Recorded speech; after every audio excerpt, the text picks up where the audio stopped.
Hey everyone, welcome to episode 20 of the Resonant Blade Devlog series.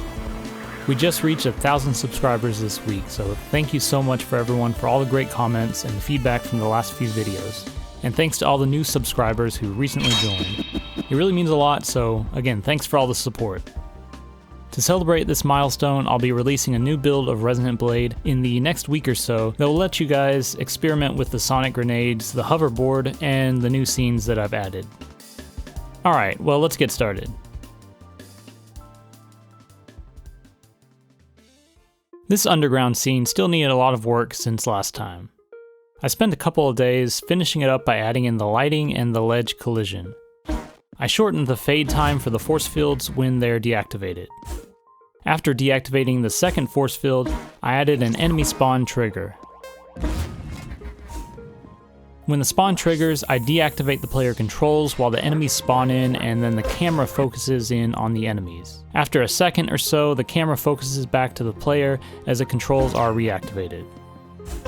I made this group of enemies have the same resonant frequency so the player can use the wave blade to kill them all in one hit. I also placed another set of resonant stones in the corner of this room so the player can easily charge up the wave blade. I blocked this room off so the player will have to kill all the enemies before proceeding. Instead of another force field though, I made pillars that drop into the ground in quick succession. And here I used the same camera focus script for this event too.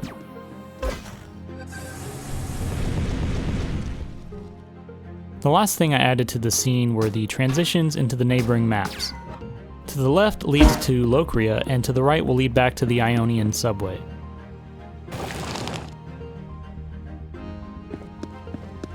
I really wanted to finish the connection route between Ionia and Locria. Locria is a city that rises out of the ocean and extends into Locria Island, so I wanted to make the connection into the city more scenic with an underwater view. The initial idea didn't really show an underwater tunnel enough, so I got rid of the black border ceilings that I practically use everywhere and ended up with this.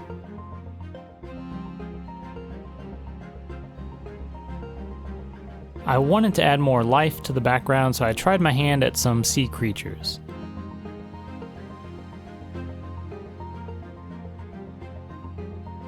These are all procedurally generated with slight variations in move speed, color, and position. I also added in a speeder that the player needs to ride on in order to get through the underwater tunnel. This helps give the sense that you need to travel a long distance to reach the next area. While moving on the speeder, I split the background into 8 layers and added in a parallax and infinite scrolling effect. Kinda like the train scene that I showed a couple of episodes ago.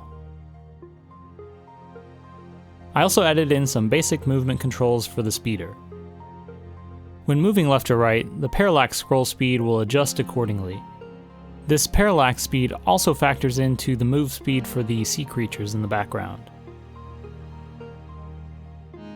Just like generating the sea critters, I also made some barriers that randomly pop up in front of the player's path.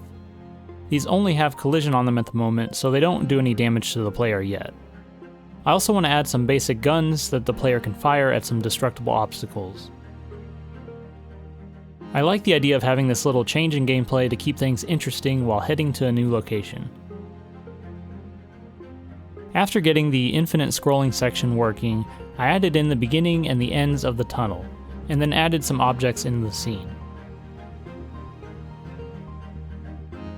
I placed an indicator above one of the speeders to show which one you can interact with. When approaching the speeder will flash up and the indicator opens up.